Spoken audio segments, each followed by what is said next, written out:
Il y a eu un moment dans l'histoire de l'humanité numérique où un seul nom régnait sur la totalité du monde connecté.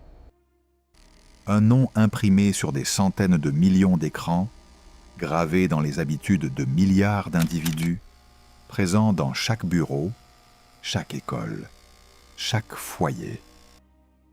À son sommet, Internet Explorer contrôlait plus de 95% du trafic mondial du web. Pas la moitié.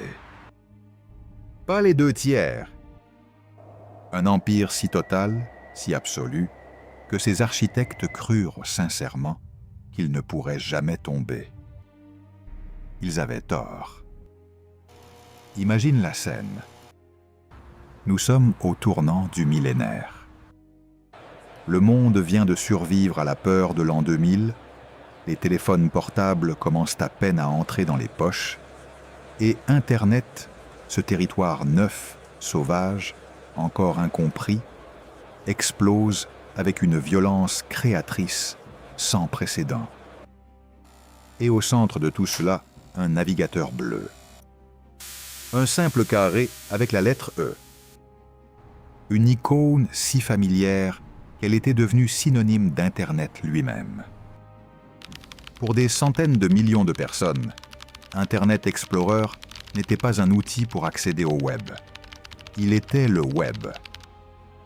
Mais les empires les plus solides ne meurent jamais de l'extérieur.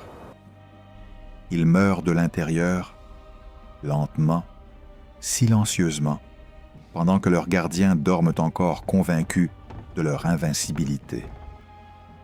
Les fissures apparaissent d'abord dans des endroits que personne ne regarde. Des forums de développeurs frustrés. Des blogs de geeks marginaux.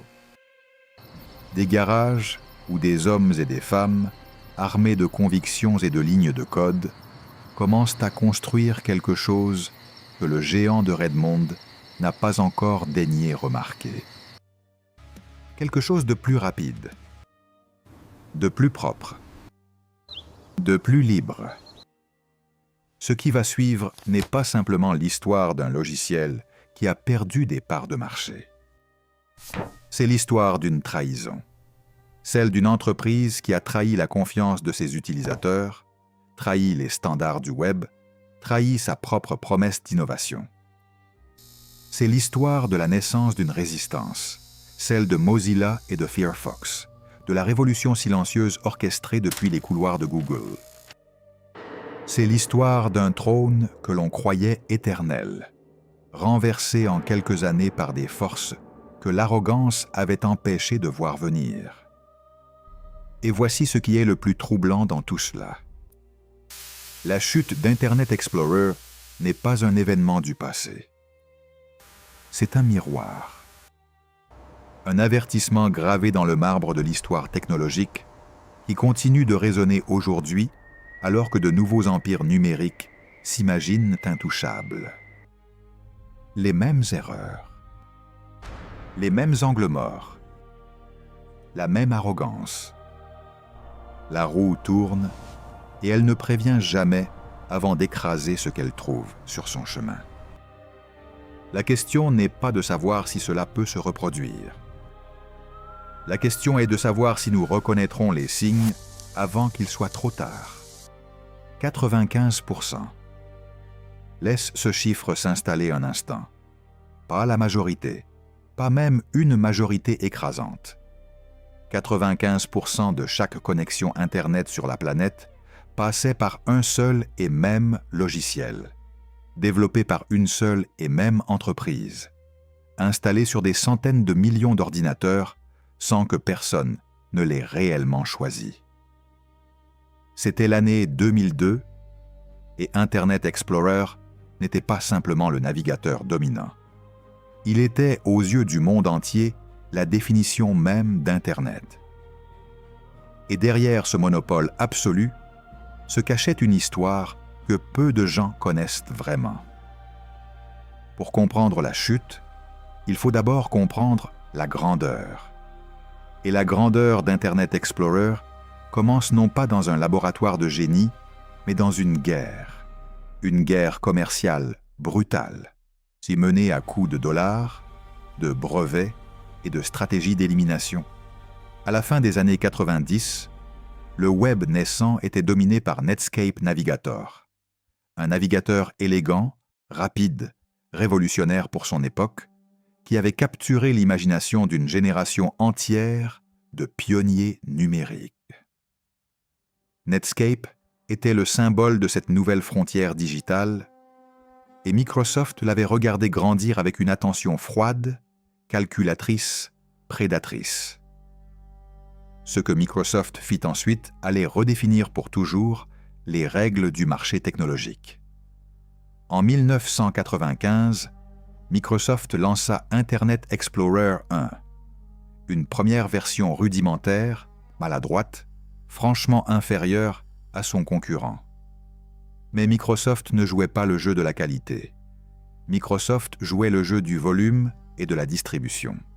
La stratégie était d'une simplicité redoutable. Intégrer directement Internet Explorer dans Windows, le système d'exploitation installé sur la quasi-totalité des ordinateurs personnels du monde. Pas besoin de convaincre, pas besoin de séduire. Le navigateur était là, présent dès le premier allumage, incontournable, omniprésent. C'est ce que les économistes appelleraient plus tard un bundling agressif, et ce que les tribunaux américains allaient qualifier, après une bataille juridique historique, d'abus de position dominante. Détiens-toi sur ce point parce qu'il est fondamental. Microsoft ne gagna pas la guerre des navigateurs parce qu'Internet Explorer était meilleur. Il la gagna parce qu'il était là. Il était le chemin de moindre résistance, ou à la porte d'entrée par défaut dans un monde que la plupart des utilisateurs découvraient à peine. Pour des centaines de millions de personnes qui touchaient un ordinateur pour la première fois, la distinction entre Internet Explorer et Internet lui-même n'existait pas. L'icône bleue avec la lettre E était Internet. Simple, définitif, incontestable. Et dans cette confusion sémantique entre outils et territoire, se trouvait le véritable secret du monopole de Microsoft. La guerre contre Netscape fut courte et sans pitié. Microsoft distribua Internet Explorer gratuitement. Une décision qui semblait généreuse, mais qui était en réalité une arme économique dévastatrice.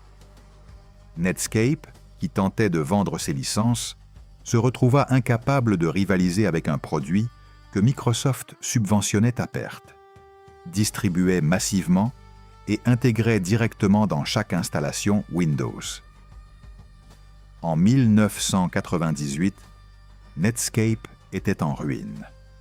En 1999, AOL rachetait les débris de l'Empire pour une somme symbolique. Et en 2000, Internet Explorer avait avalé la presque totalité du marché mondial des navigateurs. La bataille était terminée avant même que la plupart des gens réalisent qu'elle avait eu lieu. Mais voici ce que les chroniques officielles mentionnent rarement. Au sommet de sa puissance, Internet Explorer version 6, lancé en 2001, était techniquement un désastre en gestation. Les développeurs web du monde entier se souviennent de cette époque avec une grimace. Internet Explorer 6 ignorait délibérément des pans entiers des standards du web établis par le WA3C, le World Wide Web Consortium. Il interprétait le code HTML et le CSS d'une façon propriétaire, fragmentée, incompatible avec le reste de l'écosystème numérique. Construire un site qui fonctionnait correctement sur Internet. Explorer tout en respectant les standards universels était un cauchemar quotidien, un exercice de contorsion technique qui coûtait des milliers d'heures aux développeurs du monde entier. Et Microsoft ne s'en excusait pas. Microsoft s'en fichait. Pourquoi cette indifférence? Parce que le monopole rendait l'indifférence possible. Quand tu contrôles 95% du marché, tu n'as pas besoin d'écouter. Tu n'as pas besoin d'innover. Tu n'as pas besoin de t'améliorer. Les règles du jeu, c'est toi qui les fixes. Les standards du web. Internet Explorer était lui-même le standard, qu'on le veuille ou non. Les plaintes des développeurs, de la résistance marginale, sans conséquences réelles. Et c'est précisément dans cette arrogance souveraine que fut semée, sans que personne ne le sache encore, la graine de la destruction à venir. Les empires ne tombent pas le jour où l'ennemi frappe. Ils tombent le jour où ils cessent d'avoir peur de l'ennemi. Il y a quelque chose de presque tragique dans la trajectoire d'Internet Explorer 6. Après son lancement en 2001, Microsoft prit une décision qui allait hanter l'entreprise pendant des années. Elle mit le développement du navigateur pratiquement en pause. L'équipe fut réduite, les ressources furent réallouées, la prochaine version majeure fut repoussée indéfiniment. Pour Microsoft, la bataille était gagnée. Internet Explorer avait écrasé Netscape, consolidé le marché et s'était transformé en infrastructure invisible du quotidien numérique mondial. Pourquoi continuer à investir dans quelque chose qui avait déjà gagné? Cette question, en apparence raisonnable, était en réalité la question la plus dangereuse qu'une entreprise dominante puisse se poser. Pendant que Microsoft dormait sur ses lauriers, le monde, lui, continuait de bouger. Internet s'accélérait, se complexifiait, se diversifiait à une vitesse que personne n'avait vraiment anticipée. Les sites web devenaient des applications. Les utilisateurs devenaient des créateurs. Les attentes en matière de vitesse, de sécurité, de compatibilité montaient à chaque mois qui passait. Et Internet Explorer 6, figé dans son code vieillissant, accumulait les failles de sécurité comme d'autres accumulent la poussière. Des vulnérabilités critiques étaient découvertes régulièrement, exploitées par des malwares, utilisées pour voler des données personnelles à des millions d'utilisateurs. Le navigateur que le monde entier utilisait était en train de devenir l'une des plus grandes menaces de sécurité informatique de la planète. Garde cette image en tête. Un roi sur un trône d'or, entouré d'une cour qui n'ose plus lui dire la vérité. Les murs du palais commencent à se fissurer. Les fondations tremblent imperceptiblement. Et dans les rues de la ville, loin des dorures et de l'apparat, quelque chose de nouveau est en train de naître. Quelque chose que le roi n'a pas encore daigné regarder. Parce qu'au fond, c'est toujours ainsi que les grandes chutes commencent. Non pas dans le fracas d'une bataille, mais dans le silence d'une hubris qui a cru, une fois de trop, que rien ne pourrait jamais changer. Et ce qui allait changer, allait tout changer. Pour toujours. Il existe un moment précis dans l'histoire où les vaincus décident de ne pas disparaître. Un moment où, au fond des décombres d'un empire effondré, quelqu'un ramasse un fragment encore incandescent et choisit d'en faire une flamme. Pour Internet Explorer, ce moment arriva depuis un endroit que personne n'attendait. Depuis les ruines fumantes de Netscape, l'ennemi que Microsoft croyait avoir définitivement enterré. Parce que ce que Microsoft n'avait pas prévu, c'est qu'en écrasant Netscape, il n'avait pas tué l'idée. Il avait libéré les gens qui la portaient. Nous sommes en 1998. Netscape est en train de mourir, lentement, inexorablement, sous le poids combiné de la stratégie de distribution agressive de Microsoft et d'une gestion interne chaotique. Mais avant de rendre les armes, la direction de Netscape prit une décision qui allait résonner bien au-delà de sa propre survie. Elle rendit le code source de son navigateur entièrement public. Open source, disponible pour n'importe qui, n'importe où, gratuitement.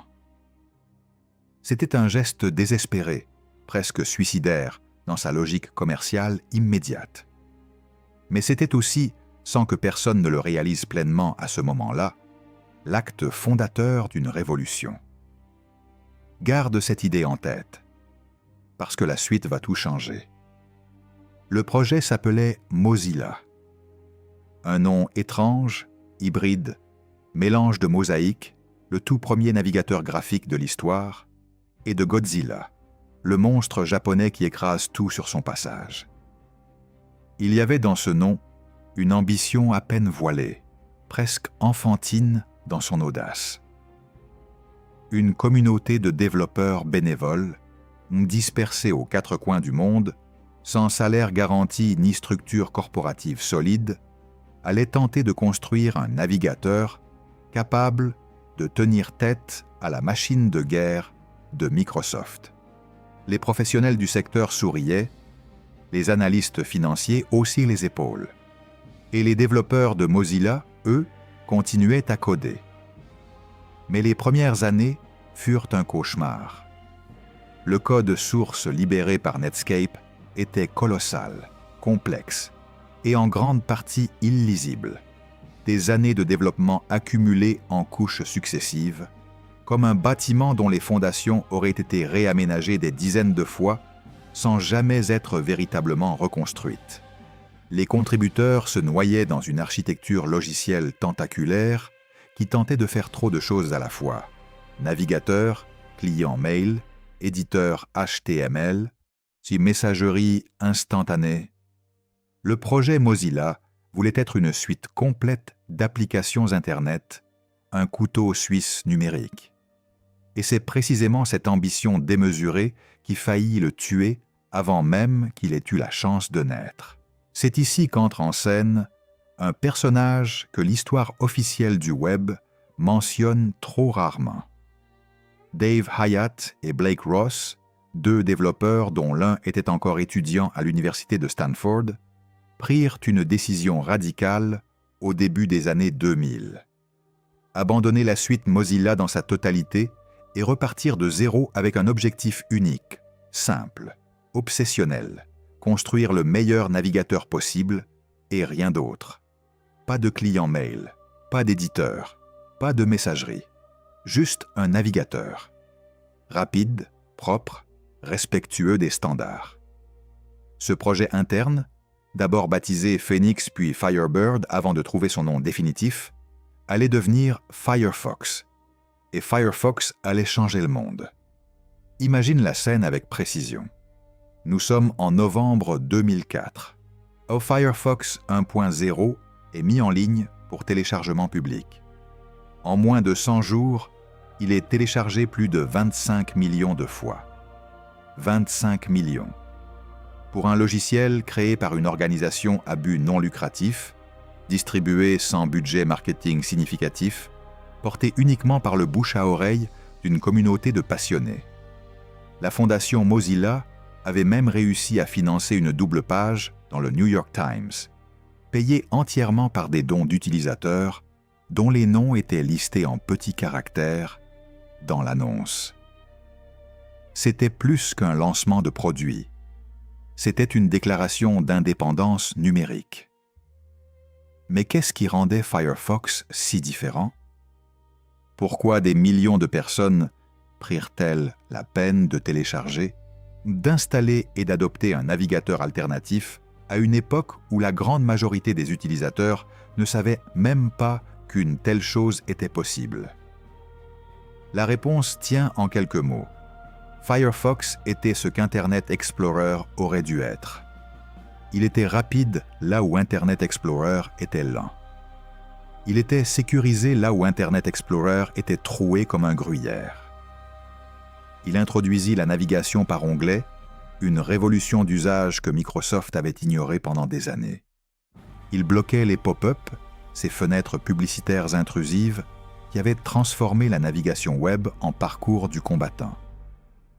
Et surtout, il respectait les standards du web, ces règles communes que Microsoft avait si longtemps bafouées avec une arrogance souveraine. Il y a quelque chose de profondément symbolique dans ce que Firefox représentait au-delà de ses fonctionnalités techniques. Il incarnait une philosophie, celle du logiciel libre, de la transparence, de la communauté contre la corporation. À une époque où Microsoft semblait invincible et où l'idée même de lui résister paraissait naïve, Firefox prouvait que l'alternative était possible. Que des développeurs motivés par des convictions, plutôt que par des bonus, pouvaient en construire quelque chose de meilleur que la plus grande entreprise de logiciels du monde. Ce n'était pas seulement de la technologie. C'était de l'idéologie codée en C++. Et les utilisateurs le ressentaient, même sans pouvoir le formuler. La progression de Firefox fut lente au début, puis soudainement vertigineuse. En 2005, il détenait environ 8% du marché mondial. En 2006, près de 13%. Chaque point de marché gagné par Firefox était un point perdu par Internet Explorer. Et pour la première fois depuis des années, Microsoft était contraint de regarder ses chiffres baisser. La forteresse semblait imprenable depuis l'extérieur. Mais les fissures étaient là, visibles pour qui savait où regarder. Et dans les couloirs d'une entreprise de Mountain View, en Californie, des ingénieurs regardaient la montée de Firefox avec un intérêt particulier, en se demandant si eux aussi pourraient faire mieux.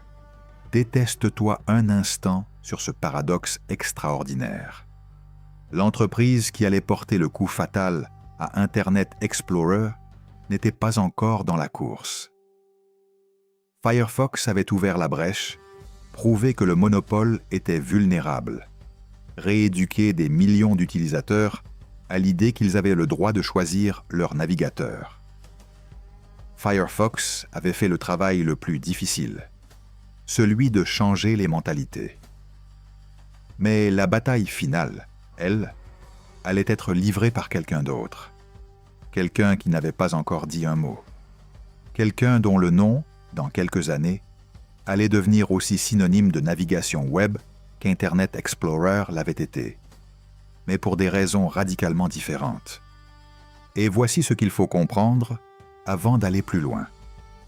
Sans Firefox, sans Mozilla, sans cette poignée de développeurs qui avaient refusé de laisser mourir une idée dans les décombres de Netscape, rien de ce qui suit n'aurait été possible. Le 2 septembre 2008, Google publia un comic book. Pas une conférence de presse. Pas un keynote soigneusement orchestré avec des lumières tamisées et une musique dramatique.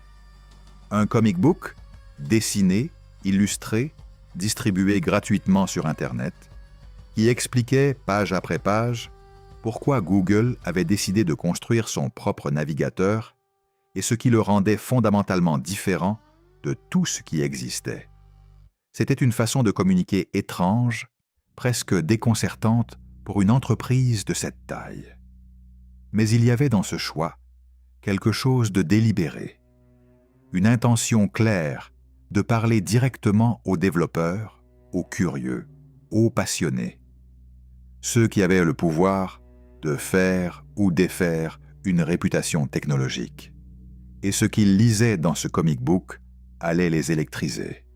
Mais pour comprendre pourquoi Google créa Chrome, il faut d'abord comprendre ce que Google avait à perdre si le web restait dans l'état où Internet Explorer l'avait laissé. Google n'était pas une entreprise comme les autres. Son modèle économique entier reposait sur Internet, sur un Internet rapide, riche, fonctionnel, capable de faire tourner des applications de plus en plus complexes directement dans le navigateur. Chaque seconde de latence supplémentaire sur Google Search représentait des millions de recherches perdues. Chaque bug d'Internet Explorer qui faisait planter Gmail ou Google Maps représentait des millions d'utilisateurs frustrés qui associaient cette frustration au produit de Google, pas à celui de Microsoft. Et Internet Explorer n'était pas seulement un mauvais navigateur. C'était une menace directe pour la survie du modèle économique de Google. Et Google avait décidé d'agir. Le projet Chrome avait démarré en secret, plusieurs années avant son annonce publique. Une équipe restreinte, dirigée par des ingénieurs qui venaient en partie de Mozilla, dont Darin Fisher et Ben Goodger, deux architectes clés de Firefox, travaillaient dans la discrétion quasi totale à repenser le navigateur depuis ses fondations les plus profondes. Pas une évolution, pas une amélioration incrémentale. Une reconstruction complète, philosophique autant que technique, qui posait une question radicale. À quoi ressemblerait un navigateur si on le concevait aujourd'hui, en sachant ce que nous savons sur la façon dont les gens utilisent réellement Internet? La réponse à cette question allait donner naissance à quelque chose que le monde n'avait encore jamais vu. La première innovation révolutionnaire de Chrome était architecturale, et elle était invisible à l'œil nu, mais ses conséquences étaient absolument fondamentales. Chrome introduisit le concept de processus isolé pour chaque onglet. Dans Internet Explorer et Firefox, tous les onglets ouverts partageaient le même espace mémoire. Si un onglet plantait, à cause d'un script mal écrit, d'un plugin défaillant, d'une page trop lourde, c'était l'intégralité du navigateur qui s'effondrait, emportant avec lui toutes les pages ouvertes, tout le travail non sauvegardé, toute la session de navigation. Combien de fois t'est-il arrivé de perdre des heures de travail à cause d'un seul onglet récalcitrant? Chrome rendait cela impossible. Chaque onglet était une forteresse isolée. Si l'un tombait, les autres continuaient imperturbablement leur route. C'était une métaphore presque philosophique de ce que Chrome voulait être: stable, résilient, indestructible.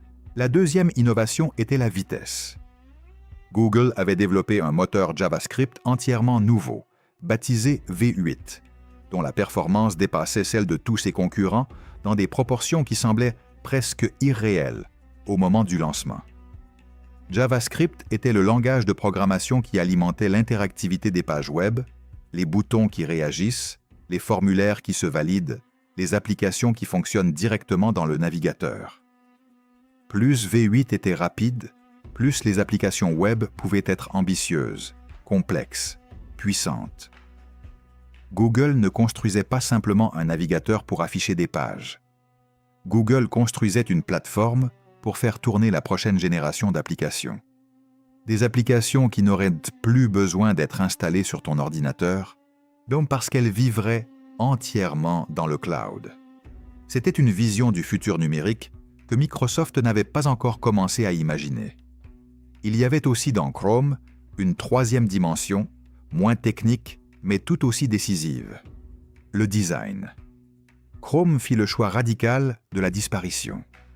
Là où Internet Explorer et Firefox chargeaient leurs interfaces de barres d'outils, de menus, de boutons et de panneaux latéraux qui grignotaient précieusement l'espace disponible, Chrome réduisit son interface à l'essentiel absolu. Une barre d'adresse, rebaptisée Omnibox, capable de servir à la fois de champ de recherche et de navigation. Des onglets placés tout en haut, directement collés au bord de la fenêtre, pas de barre de menu visible par défaut, pas d'ornement superflu, l'interface de Chrome voulait s'effacer pour que le contenu occupe toute la place. Cette philosophie du minimalisme radical allait, en quelques mois, redéfinir les standards de design de l'industrie entière. Le lancement public de Chrome, ce 2 septembre 2008, provoqua une réaction en 2 temps caractéristiques des grandes ruptures technologiques. Dans un premier temps, l'incrédulité polie. Les analystes notèrent que le marché des navigateurs était déjà bien servi par Firefox et que Google, en tant qu'acteur majeur du web, avait tout intérêt à ne pas froisser ses relations avec Mozilla, à qui il versait chaque année des centaines de millions de dollars en échange du statut de moteur de recherche par défaut. Dans un second temps, quand les chiffres de téléchargement commencèrent à tomber, plusieurs millions en moins de 24 heures, l'incrédulité laissa place à quelque chose qui ressemblait davantage à de l'inquiétude. Microsoft et Mozilla regardaient les mêmes tableaux de bord et comprenaient, avec un tempo décalé mais inexorable, qu'il venait d'entrer dans une ère nouvelle. Mais Chrome avait un avantage que ni Firefox ni Internet Explorer ne pouvaient égaler. Google lui-même. Chaque page de résultats de recherche Google, la page la plus visitée du monde à cette époque, portait discrètement un bandeau invitant les utilisateurs à essayer Chrome.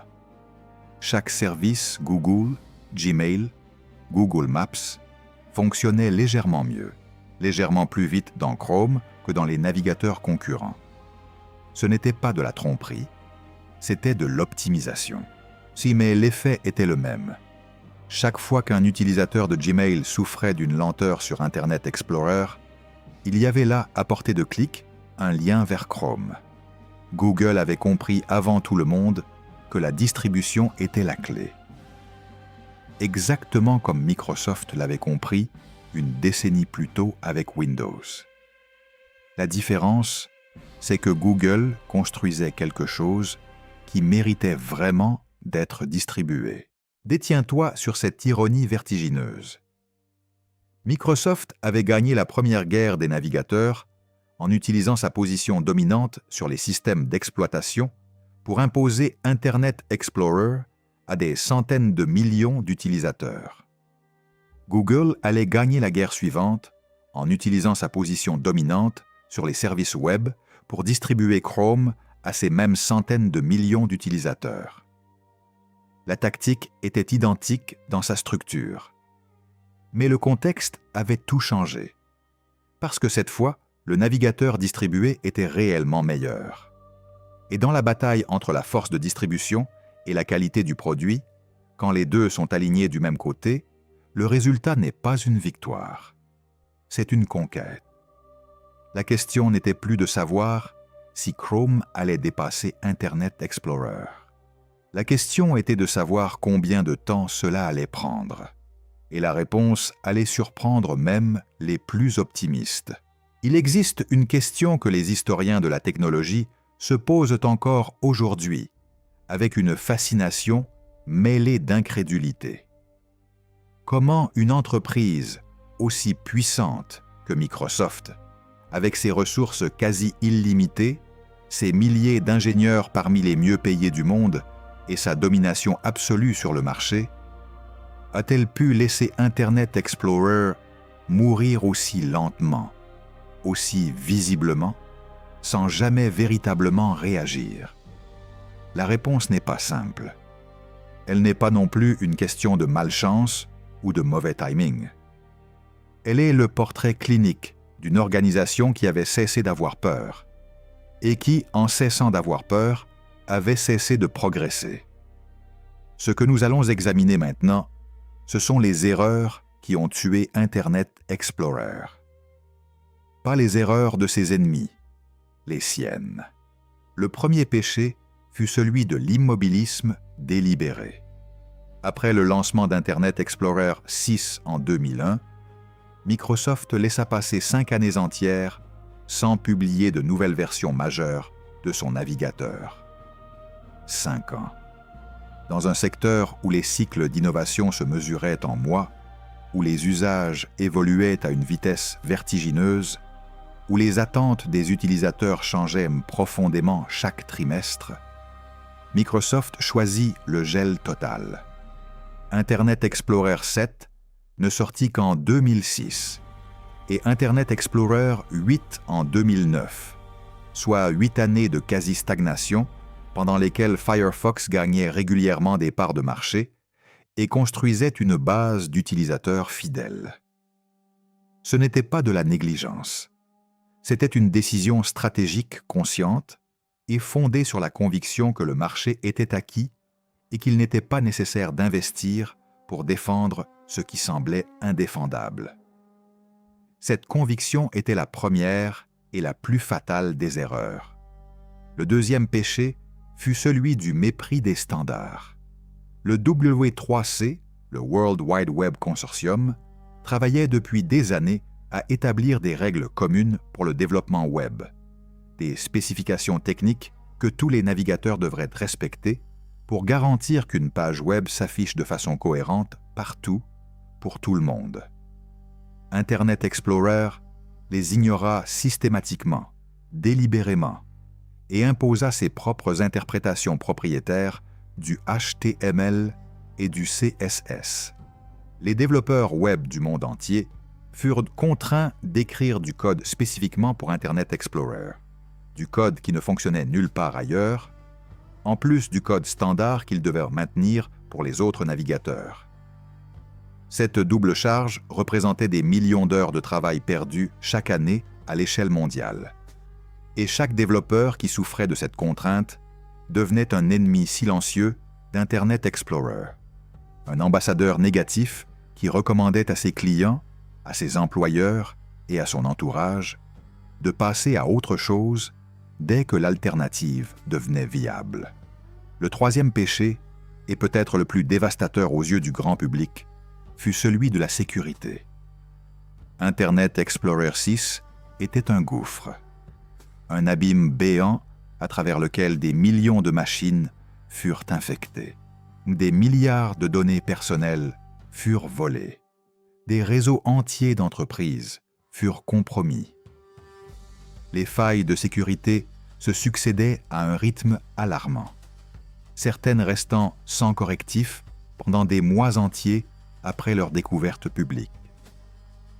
Les virus, les logiciels espions, les malwares de toute nature avaient fait d'Internet Explorer leur terrain de chasse favori, précisément parce que sa base d'installation colossale en faisait la cible la plus rentable possible. Le gouvernement allemand alla jusqu'à déconseiller officiellement l'utilisation d'Internet Explorer à ses citoyens en 2010, recommandant explicitement de passer à Firefox ou à Chrome. Mais réfléchis à ce que cela représentait. Un État souverain conseillant publiquement à sa population d'abandonner le produit de l'une des plus grandes entreprises du monde. Ce n'était plus un problème technique, c'était une crise de confiance totale. Le quatrième péché fut celui de la lenteur. À mesure que les sites web devenaient plus riches, plus interactifs, plus gourmands en ressources, Internet Explorer révélait une incapacité structurelle à suivre le rythme. Chaque page prenait des secondes de trop à charger. Chaque script JavaScript tournait avec la grâce d'un tracteur comparé à la vitesse du moteur V8 de Chrome. Les utilisateurs qui avaient connu la fluidité de Chrome ou même de Firefox vivaient chaque retour forcé à Internet Explorer, dans certains contextes professionnels où des applications internes restaient incompatibles avec d'autres navigateurs, comme une punition physique. La lenteur d'Internet Explorer n'était pas anecdotique. Elle était mesurable, documentée, universellement reconnue. Et chaque seconde perdue était une raison supplémentaire de ne jamais revenir. Le cinquième péché fut celui de l'arrogance institutionnelle. Microsoft avait organisé ses équipes de développement de façon à ce que les divisions les plus rentables, Windows, Office, les licences d'entreprise, captent l'essentiel des ressources, des talents et de l'attention des dirigeants. Internet Explorer était perçu en interne comme un produit accessoire, un service que Microsoft fournissait presque par obligation, sans véritable conviction qu'il devait être le meilleur possible.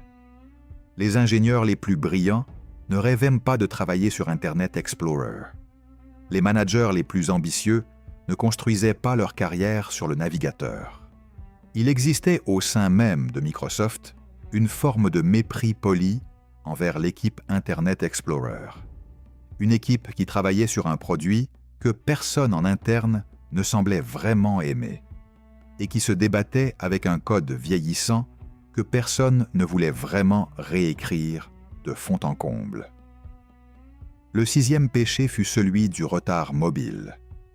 Quand les smartphones commencèrent à transformer radicalement les usages numériques, avec l'iPhone d'Apple en 2007 comme choc tectonique fondateur, Microsoft fut pris totalement au dépourvu. Internet Explorer mobile existait, techniquement, mais il était lent, limité, incapable de rendre correctement la majorité des sites web modernes et fondamentalement inadapté à une navigation tactile sur petit écran.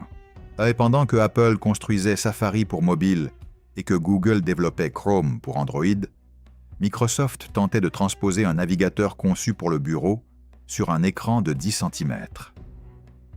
Le résultat était prévisible, et prévisiblement catastrophique. La révolution mobile n'était pas une opportunité que Microsoft avait manquée. C'était un signal d'alarme qu'elle avait choisi d'ignorer. Le 7e péché, enfin, fut celui de la réaction trop tardive. Quand Microsoft comprit enfin la gravité de la situation, quelque part entre 2008 et 2010, alors que les courbes de parts de marché montraient une chute ininterrompue, les décisions prises furent trop timides, trop lentes, trop peu alignées avec l'ampleur du défi. Internet Explorer 9, lancé en 2011, était objectivement un navigateur bien meilleur que ses prédécesseurs, plus rapide, plus conforme aux standards, plus propre visuellement. Mais il arrivait avec plusieurs années de retard sur une concurrence qui, elle, n'avait jamais cessé d'accélérer. Rattraper Chrome en 2011, c'était comme courir après un train qui avait quitté la gare en 2008. Tu pourrais courir plus vite que jamais dans ta vie. Le train, lui, serait déjà dans la prochaine ville. Et les utilisateurs qui étaient repassés à Chrome ou à Firefox ne revenaient pas. Pas parce qu'ils ne pouvaient pas, parce qu'ils ne voulaient pas. La confiance, une fois perdue, ne se récupère pas avec une mise à jour. Il y a un moment précis dans l'histoire d'Internet Explorer où la défaite cessa d'être une possibilité pour devenir une certitude.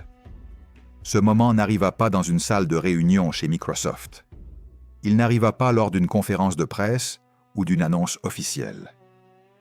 Il arriva dans les statistiques, ces courbes froides et implacables qui, mois après mois, trimestre après trimestre, dessinaient le portrait d'un empire en train de se vider de sa substance. En 2008, Internet Explorer détenait encore environ 68% du marché mondial des navigateurs. C'était moins que les 95% du début de la décennie, mais c'était encore une majorité écrasante. Personne chez Microsoft ne pouvait imaginer, en regardant ce chiffre, que 8 ans plus tard, ce même navigateur serait officiellement déclaré mort par l'entreprise qui l'avait créé. La chronologie de l'effondrement est une leçon d'histoire technologique que chaque entrepreneur, chaque dirigeant, chaque ingénieur devrait étudier avec attention. En 2009, Chrome représentait à peine 4% du marché mondial. Un chiffre que Microsoft pouvait encore regarder avec condescendance. Mais Chrome ne gagnait pas des parts de marché de façon linéaire. Il les gagnait de façon exponentielle, à la façon d'une épidémie qui commence lentement, invisiblement, avant d'exploser soudainement dans toutes les directions à la fois. Chaque utilisateur converti devenait un vecteur de conversion.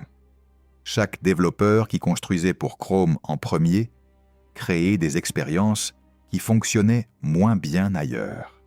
Chaque article de blog, chaque comparatif en ligne, chaque conversation entre collègues pointait dans la même direction. La contagion était silencieuse, mais elle était totale.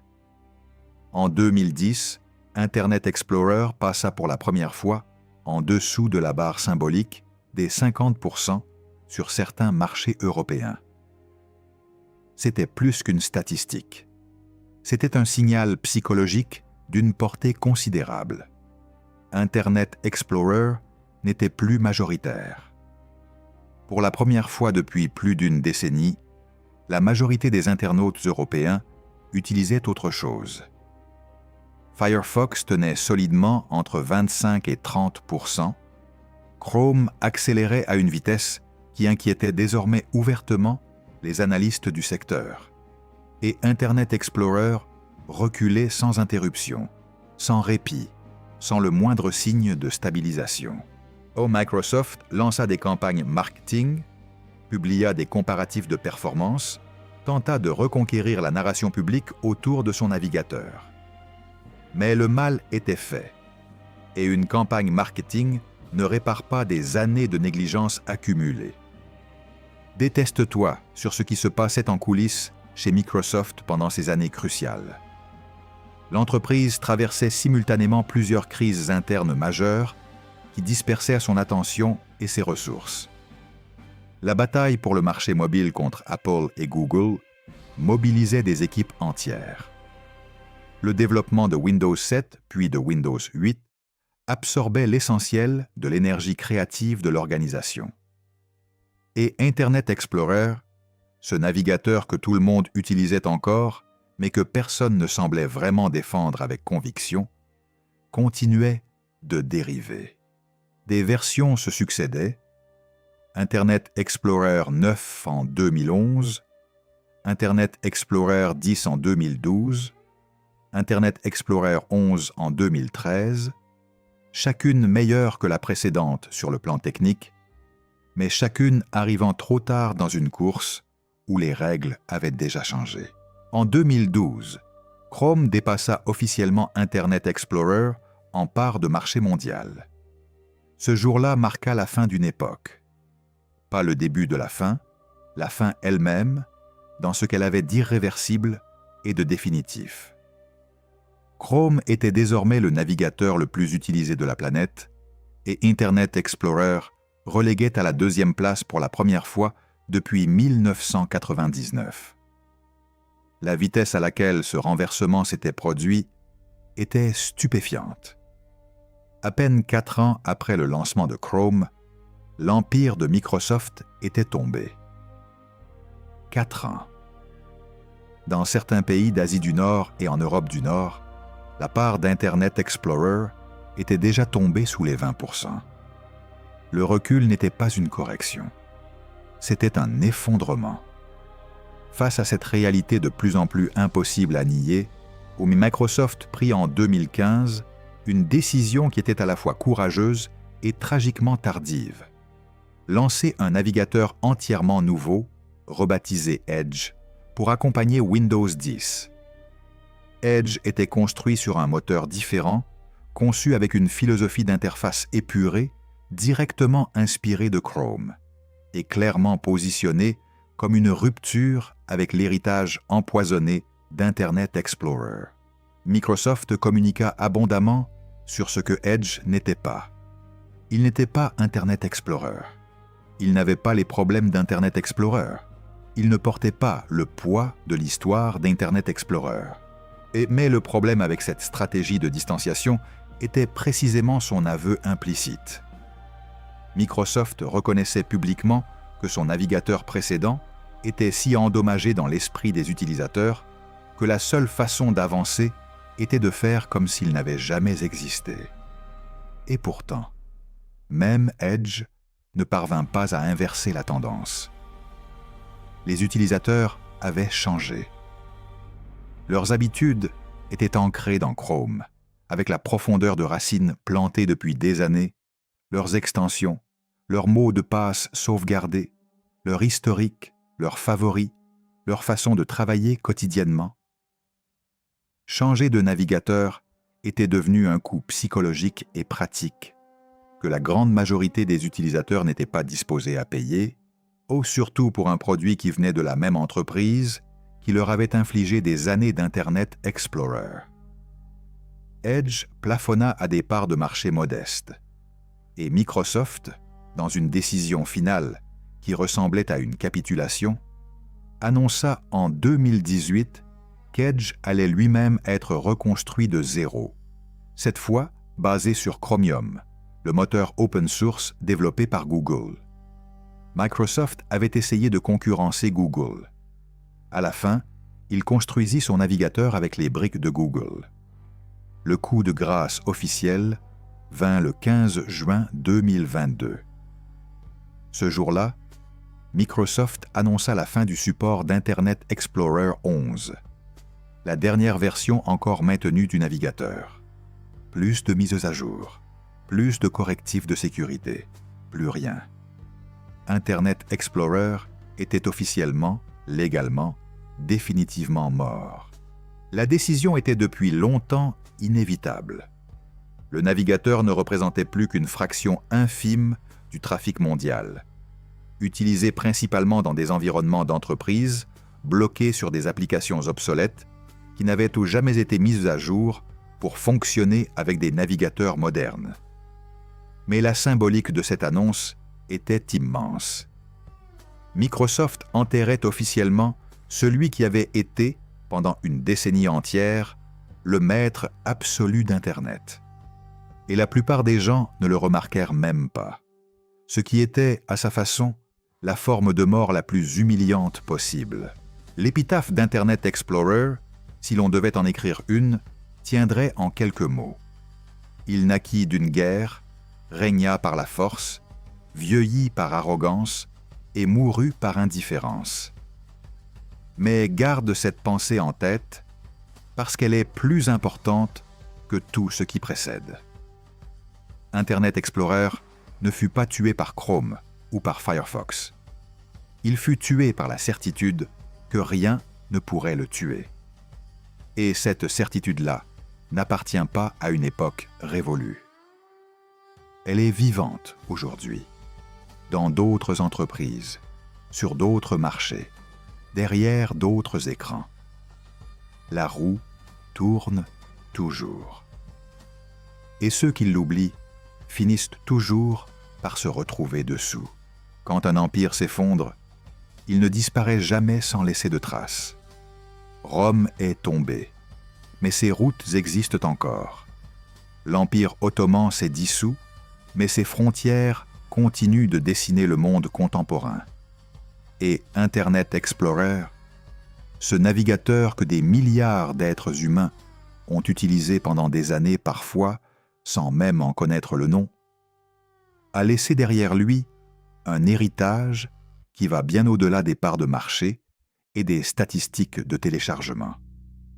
Sa mort a changé Internet de façon fondamentale et permanente, pas seulement en retirant un mauvais produit du marché, mais en redéfinissant pour toujours la relation entre les entreprises technologiques et leurs utilisateurs. Et comprendre cet héritage, c'est comprendre dans quel monde numérique nous vivons aujourd'hui. La première leçon que l'histoire d'Internet Explorer a gravée dans le marbre de l'industrie technologique est celle de la souveraineté des standards ouverts. Pendant les années de domination d'Internet Explorer, le web était fragmenté, incohérent, dépendant des caprices d'une seule entreprise qui décidait unilatéralement de ce que les pages pouvaient ou ne pouvaient pas faire. La chute d'Internet Explorer et la montée de navigateurs qui respectaient les spécifications du W3C transformèrent radicalement cet écosystème. Les développeurs web purent enfin construire des expériences cohérentes, des applications fiables, des interfaces qui fonctionnaient de la même façon partout. Ce que nous appelons aujourd'hui le web moderne. Ces applications en ligne qui rivalisent avec les logiciels installés, ces interfaces fluides et réactives, cette richesse d'expériences numériques accessibles depuis n'importe quel navigateur sur n'importe quel appareil, n'aurait pas été possible si Internet Explorer avait continué à régner avec son mépris des standards. La deuxième leçon est celle de la confiance comme fondation irremplaçable de toute relation entre un produit et ses utilisateurs. Internet Explorer avait brisé cette confiance de 1000 façons différentes, par ses failles de sécurité répétées, par sa lenteur chronique, par son indifférence aux besoins réels des personnes qui l'utilisaient quotidiennement. Et quand Firefox puis Chrome offrirent une alternative crédible, les utilisateurs partirent. Pas tous immédiatement, pas tous en même temps, mais ils partirent et ils ne revinrent jamais. Cette migration massive de centaines de millions de personnes vers de nouveaux navigateurs représente l'une des plus grandes manifestations collectives de préférence de consommateurs dans l'histoire de l'industrie technologique. Les gens avaient le choix. Personne ne les forçait à changer. Et ils changèrent quand même, parce que la confiance, une fois perdue, transforme même la commodité en fardeau insupportable. Mais il y a une troisième leçon, plus profonde et plus troublante, que l'histoire d'Internet Explorer enseigne. Et elle concerne non pas le passé, mais le présent. Regarde autour de toi avec honnêteté. Aujourd'hui, en ce moment même, Chrome détient plus de 65% du marché mondial des navigateurs. Une seule entreprise, Google, contrôle le navigateur dominant, le moteur de recherche dominant, le système d'exploitation mobile dominant via Android et la plateforme vidéo dominante via. La concentration est vertigineuse. Et si l'histoire d'Internet Explorer nous a appris quelque chose, c'est que la domination absolue d'un acteur unique sur un marché technologique critique n'est jamais une bonne nouvelle. Pas même pour cet acteur lui-même, parce que la domination tue l'urgence d'innover et que l'urgence d'innover est le seul moteur qui garantit l'amélioration continue. Détiens-toi sur cette ironie que l'histoire serait en train de répéter. Google a gagné la guerre des navigateurs en promettant un web plus ouvert, plus rapide, plus respectueux des utilisateurs. Google a construit Chrome sur les principes mêmes que Microsoft avait trahis avec Internet Explorer. La vitesse, la sécurité, la conformité aux standards, le respect de l'utilisateur, mais Chrome est aujourd'hui accusé par des régulateurs, des développeurs et des organisations de défense des libertés numériques de faire exactement ce que Microsoft faisait autrefois. Utiliser sa position dominante pour imposer ses propres technologies propriétaires, orienter les comportements des utilisateurs vers les services Google et entraver l'émergence de véritables alternatives. Les noms changent. La structure du problème, elle, reste identique. Et si tu trouves cela familier, c'est parce que ça l'est. L'héritage de Firefox mérite également d'être mesuré à sa juste dimension, parce qu'il est souvent sous-estimé dans les récits qui célèbrent la victoire de Chrome. Firefox n'a pas gagné la guerre des navigateurs. En termes de part de marché, il représente aujourd'hui moins de 4% du trafic mondial, une fraction de ce qu'il était à son apogée. Mais Firefox a gagné quelque chose de plus important que des parts de marché. Il a gagné une bataille d'idées. Il a prouvé que le logiciel libre pouvait être compétitif avec les productions des plus grandes corporations du monde. Il a éduqué une génération entière d'utilisateurs et de développeurs aux valeurs de la transparence, de l'open source et de la résistance au monopole. Et la fondation Mozilla continue aujourd'hui, avec des ressources modestes, mais une conviction intacte, de défendre une vision d'Internet qui n'appartient à personne et qui doit appartenir à tout le monde.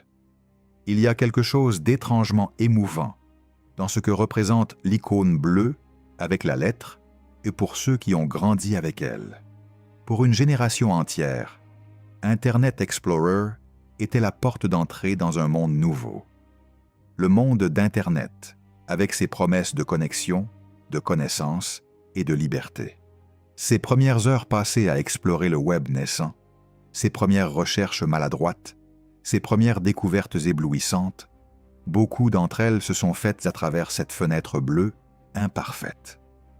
Et il serait injuste de réduire Internet Explorer à ses seuls échecs, à ses seules arrogances, à ses seules failles. Il fut, pendant une période cruciale, le pont entre des centaines de millions de personnes et la révolution numérique. Il a joué ce rôle, même mal, même imparfaitement. Et cette partie de son histoire mérite d'être reconnue. Mais la vérité finale, celle que l'histoire d'Internet Explorer pose devant nous comme un miroir que nous ne pouvons pas détourner du regard, est celle-ci. Aucun outil, aucune plateforme, aucune entreprise n'est indispensable. Ce qui semble permanent est souvent fragile. Ce qui semble invincible porte souvent en lui les germes de sa propre destruction. Et les forces qui ont tué Internet Explorer, l'immobilisme, l'arrogance, le mépris des utilisateurs, la certitude que le marché est acquis pour toujours, ne sont pas des forces du passé. Elles sont présentes aujourd'hui dans des dizaines d'entreprises qui dominent leurs marchés respectifs et qui regardent leurs challengers avec le même sourire condescendant que Microsoft regardait Firefox en 2004. La question n'est pas de savoir si ces empires tomberont. La question est de savoir ce qui naîtra de leur ruine. La mort d'Internet Explorer n'est pas une histoire de technologie. C'est une histoire sur ce qui arrive quand on oublie pourquoi on a commencé. Microsoft n'avait pas créé Internet Explorer pour dominer, il l'avait créé pour connecter. Et quelque part, entre la domination et l'indifférence, entre le monopole et la stagnation, il avait perdu de vue cette promesse originelle. Firefox l'avait retrouvée. Chrome l'avait porté plus loin, avec des moyens infiniment plus grands. Et demain, quelqu'un d'autre la reprendra. Depuis un garage, depuis un forum, depuis une ligne de code écrite à 3 heures du matin par quelqu'un qui croit encore que le web peut être meilleur. Il a toujours existé, ce quelqu'un, et il existe encore aujourd'hui.